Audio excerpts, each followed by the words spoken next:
प्यारे छात्रों, 8वीं कक्षा में आपका स्वागत है। 8वीं कक्षा की पाठ्य पुस्तक रुचिरा का चतुर्दशः पाठः आर्यभट्टः, इस पाठ का आज हम अपनी इस वीडियो में करने वाले हैं अभ्यास कार्य। तो हमारा अभ्यास कार्य प्रारंभ करते हैं। तो सबसे पहला अभ्यास कौन सा है? सबसे पहला अभ्यास है एक पदेन उत्तरत। एक पद में आपको उत्तर देना है। तो देखिए प्रश्न क्या है। सबसे पहला प्रश्न है सूर्य कस्याम दिशि उदेति। सूर्य कस्याम कौन सी दिशा में उदेति उदय होता है। तो उत्तर क्या आएगा यहां पर देखिए, सूर्य कस्याम की जगह पर उत्तर आएगा पूर्वस्याम दिशि उदेति। उसके बाद देखिए अगला प्रश्न है आर्यभट्टस्य वेधशाला कुत्र आसीत। आर्यभट्ट की वेधशाला कुत्र कहां पर आसीत थी। तो कहां पर थी? पाठ में आपने पढ़ा है पाटलिपुत्र में। तो पाटलिपुत्र शब्द को सप्तमी विभक्ति का प्रयोग करेंगे तो बन जाएगा पाटलिपुत्रे आसीत। उसके बाद देखते हैं महान गणितज्ञ ज्योतिर्विच्च कह आसीत। महान गणितज्ञ जो गणित शास्त्री या फिर ज्योतिषी कह आसीत कौन था। पाठ में किसका नाम पढ़ा आपने? आर्यभट्टः। कह आर्यभट्टः आसीत। अब देखिए आगे घ प्रश्न है आर्यभट्टेन कह ग्रंथः विरचितः। आर्यभट्टेन आर्यभट्ट ने या के द्वारा कह ग्रंथः कौन सा ग्रंथ क्या किया गया? विरचितः लिखा गया। तो कौन सा ग्रंथ लिखा गया? आर्यभट्टीयम। क्या लिखेंगे? आर्यभट्टेन आर्यभट्टीयम विरचितः। उसके बाद देखिए अंतिम प्रश्न है हमारा इसका, अस्माकं प्रथमोपग्रहस्य नाम किम आसीत। हमारे भारत के पहले उपग्रह का नाम क्या था? तो क्या नाम था? अस्माकं प्रथमोपग्रहस्य नाम आर्यभट्टः आसीत। यह नाम प्रसिद्ध गणितज्ञ और ज्योतिषी आर्यभट्ट के नाम पर रखा गया था। तो आइए अब जल्दी से चलते हैं अपने अगले अभ्यास में। दूसरा अभ्यास क्या है हमारा? दूसरे अभ्यास में हम करेंगे संधि विच्छेद। संधि विच्छेद करेंगे। विच्छेद का मतलब होता है अलग करना। जैसे कोई एक पद जो है वो संयुक्त है, इकट्ठा है, तो उसको क्या कर देंगे? अलग। और अलग करने को कहते हैं संधि विच्छेद। तो देखते हैं यहां देखिए पहला जो हमारे पास पद है वो है ग्रंथोयम। यहां देखिए अ आपको एक नया जैसा अ दिखाई दे रहा है। यह भी एक अ होता है और इसको हम जब संधि करेंगे तो क्या लिखेंगे? ग्रंथ धन अयम। यहां देखिए ग्रंथोयम की संधि क्या हुई? ग्रंथ धन अयम। यहां विसर्गे लगी हैं और यहां पर अ है, तो विसर्गों के स्थान पर क्या हो जाता है? ओ हो जाता है। और यह जो अ है ये इस अ में परिवर्तित हो जाता है। इसका उच्चारण नहीं होता है परंतु यह दिखाता है कि यहां पर अ है। तो इसका उच्चारण कैसे करते हैं हम? ग्रंथोयम। ग्रंथो अयम नहीं कहते, क्या कहते हैं? ग्रंथोयम। उसके बाद देखिए सूर्याचलः शब्द क्या है? देखिए कैसे करेंगे?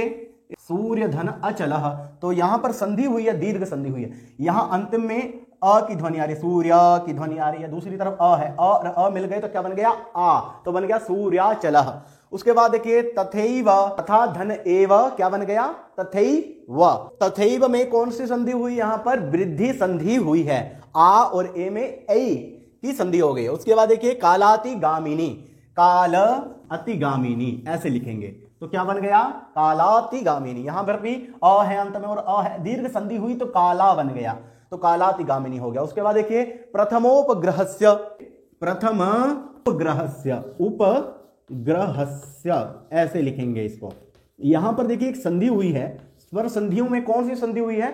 संधियों के विषय में हमारा एक वीडियो इससे पहले आ चुका है। आप हमारी जो प्ले लिस्ट है उसमें देख सकते हैं। उसमें हमने आपको संधियों के बारे में बतलाया भी है। तो यहां देखिए प्रथम धन उपग्रह से, यहां अ है, यहां उ है। अ और उ में कौन सी संधि होती है? गुण संधि होती है। गुना हो जाता है और क्या हो जाता है? ओ। प्रथमोपग्रहस्य। इस प्रकार से दूसरा जो हमारा अभ्यास है यह भी पूरा हो गया। अब चलते हैं तीसरे अभ्यास में। अब करते हैं प्रारंभ अपने तीसरे अभ्यास को। और तीसरा अभ्यास क्या है? अधोलिखित पदानाम विपरीतार्थकानि लिखत। विपरीत अर्थों को लिखना है। जैसे विलोम लिखते हैं, विपरीत भी वही अर्थ है। अब देखिए हमें कुछ शब्द दिए गए हैं, कुछ पद दिए गए हैं। सबसे पहले है उदयः। उदय, सूर्य उदय होता है और शाम को क्या होता है? अस्तः। तो विपरीत क्या हो गया? अस्तः। और उसके बाद देखिए क्या है? अचलः। अचल होता है जो स्थिर होता है। अचलः जो चलता नहीं है। तो अचलः का क्या हो जाएगा? फिर इसमें अ हटा देंगे और बन जाएगा चलः। उसके बाद देखिए अंधकारः। अंधकार, अंधेरा, और लाइट जगाएंगे तो क्या हो जाएगा, प्रकाशः। तो क्या हो गया, प्रकाशः, अंधकारः प्रकाशः। उसके बाद देखिए स्थिरः, स्थिर, जो स्थिर है और इसके आगे लगाएंगे अ तो बन जाएगा अस्थिरः। कुछ भी इसमें मुश्किल नहीं है, बस ध्यान रखना है। स्थिर का क्या हो जाएगा, अ साथ में लगाना है, अस्थिर हो जाएगा। उसके बाद देखिए समादरः, सम आदरः समादरः। उसके बाद उसका विपरीत क्या होगा, तिरस्कारः। क्या हो जाएगा, तिरस्कारः, तिरस्कारः बन जाएगा। ठीक है, तिरस्कारः। तो ये हो गया तीसरा। चतुर्थ अभ्यास क्या है हमारा, चतुर्थ अभ्यास है कि हमें कुछ पद दिए गए हैं। यहां पर देखिए, सांप्रतम निकषा परितः उपविष्टः कर्मभूमि वैज्ञानिकः। इन पदों को लेकर आधृत्य वाक्यानि रचयत, वाक्य बनाना है हमें। तो वाक्य कैसे बनाएंगे, जैसे सांप्रतम, सांप्रतम क्या होता है, आजकल। सांप्रतम शरद ऋतु अस्ति, सांप्रतम वर्षा ऋतु अस्ति। तो यहां क्या लिखेंगे, कोई भी लिख सकते हैं, कैसे भी लिख सकते हैं, आपकी अपनी इच्छा है। मैं लिख रहा हूं सांप्रतम वर्षा कालः अस्ति। अगला पद देखिए क्या है, निकषा। निकषा क्या होता है, समीप। तो इसमें द्वितीय विभक्ति का ही प्रयोग होता है। निकषा से हमने वाक्य क्या बनाया, विद्यालयम निकषा गृहाणि सन्ति। विद्यालय के नजदीक घर हैं, या फिर आपणः, आपण क्या होता है, बाजार, दुकानें होती हैं। तो उसके बाद देखिए परितः, परितः मतलब होता है चारों ओर। तो इसके लिए भी हम क्या करते हैं, द्वितीय विभक्ति का प्रयोग करते हैं। कैसे, यहां वाक्य देखिए, गृहम परितः वृक्षाणि सन्ति। घर के चारों ओर वृक्ष हैं। तो आपके घर के नजदीक, आपके विद्यालय के चारों ओर कुछ भी हो तो उससे भी आप वाक्य बना सकते हैं। उसके बाद देखिए उपविष्टः, बैठा हुआ। इससे वाक्य क्या बनाएंगे, देखते हैं। उपविष्टः छात्रः पुस्तकम पठति। उपविष्टा बैठा हुआ, छात्रः छात्र, पुस्तकम पठति पुस्तक पढ़ता है। आगे देखिए कर्मभूमि। कर्मभूमि क्या होती है, जैसे मान लीजिए आपके पिताजी कहीं पर जाकर नौकरी करते हैं, जहां पर जिस भूमि पर, जिस इलाके में जाकर वो नौकरी करते हैं उसको कहते हैं कर्मभूमि। तो जैसे वाक्य हम बनाते हैं, मम पितुः कर्मभूमि ही देहली अस्ति। मेरे पिता की कर्मभूमि देहली, दिल्ली है। उसके बाद देखिए वैज्ञानिक। अब किसी भी वैज्ञानिक का नाम लिख सकते हैं यहां पर। तो मैं यहां आर्यभट्ट का लिख रहा हूं, आर्यभट्टः वैज्ञानिकः आसीत्। तो इसी से हमारा अभ्यास ये पूरा होता है। आप और भी जैसे कोई एक पद लेकर उससे और भी वाक्य बना सकते हैं। और अगर आपके मुश्किल हो रही हो तो ये जो वाक्य हैं ये आपको पुस्तक में भी मिल जाएंगे। प्यारे छात्रों, अब करते हैं अपना पांचवा अभ्यास जल्दी से पूरा। पांचवा अभ्यास है हमारा मंजुषातः पदानि चित्वा रिक्त स्थानानि पूरयत। मंजुषा दी गई है आपको, जिसमें नौकाम, पृथ्वी, तदा, चला, अस्तम, ये पद दिए गए हैं। इनको इसमें रिक्त स्थानों में भरना है हमें। तो पहला हमारा रिक्त स्थान है, सूर्यः पूर्व दिशायाम उदेति पश्चिम दिशि च अस्तम गच्छति। तो यहां पर क्या आएगा, अस्तम गच्छति। दूसरा देखिए क्या है, सूर्यः अचलः पृथ्वी च।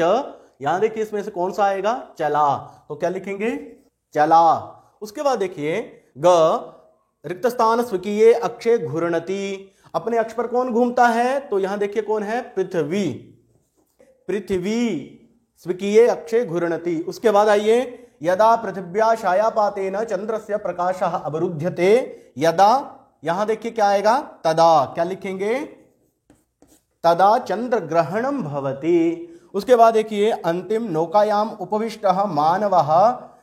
यहां देखिए क्या रहा, अब नौकाम। तो क्या लिखेंगे, नौकाम स्थिराम मनुभवति। अब जल्दी से चलते हैं अपने छठे अभ्यास में। अब देखिए जो हमारा छठा अभ्यास है उसमें क्या करना है हमें, उदाहरणानुसारम परिचयम ददत। एक उदाहरण दिया है, यहां दिया है पदानी, पद कौन सा है, चंद्रस्य। चंद्रस्य का लिंग कौन सा है ये बताना है हमें। तो यहां बताया है पुल्लिंग है ये। और उसके बाद विभक्ति कौन सी है, कौन सी विभक्ति में बनता है, चंद्रस्य बनता है षष्ठी विभक्ति में। उसके बाद वचनम, कौन से वचन में बनता है, तो ये बनता है एक वचनम में। उसी प्रकार से यहां पर देखिए हमें पृथ्वी, परंपरया, त्रीणी, छायापातेन, वेधशालायाम, ये कुछ पद दिए गए हैं। इनका हमें परिचय बतलाना है कि ये कौन से लिंग में है, कौन सी विभक्ति में है, कौन से वचन में है। कि पृथ्वी शब्द है स्त्रीलिंग में बनता है, प्रथमा विभक्ति और एक वचन में बनता है। उसके बाद देखिए परंपराया शब्द है, यह भी परंपरा स्त्रीलिंग शब्द है, उसके तृतीय विभक्ति के एक वचन में बनता है परंपराया। उसके बाद देखिए त्रीणी, त्रीणी जो है ये नपुंसक लिंग है, और प्रथमा और द्वितीय दोनों विभक्तियों में यह बनता है। और कहाँ बनता है, बहुवचन में बनता है। उसके बाद देखिए छाया पातेन, नपुंसक लिंग शब्द है ये, तृतीया विभक्ति के एक वचन में बनता है शायापातेन। उसके बाद देखिए वेदशालायाम स्त्रीलिंग शब्द है, सप्तमी विभक्ति का एक वचन वेदशाला याम, इस प्रकार से ये बनता है। और उसके बाद है हमारा सातवां अभ्यास। सातवें अभ्यास में हमें मति शब्द दिया गया है। मति शब्द हमें सातों विभक्तियों में लिखना है, तो उसके लिए आप अपनी पाठ्य पुस्तक के परिशिष्ट भाग में दिए गए मति शब्द को देख सकते हैं। तो आज हमारा यह पाठ यहीं पर समाप्त होता है। अगले पाठ में अगले विषय के साथ फिर से मिलेंगे आपसे। तब तक के लिए जयतु संस्कृतम जयतु भारतम।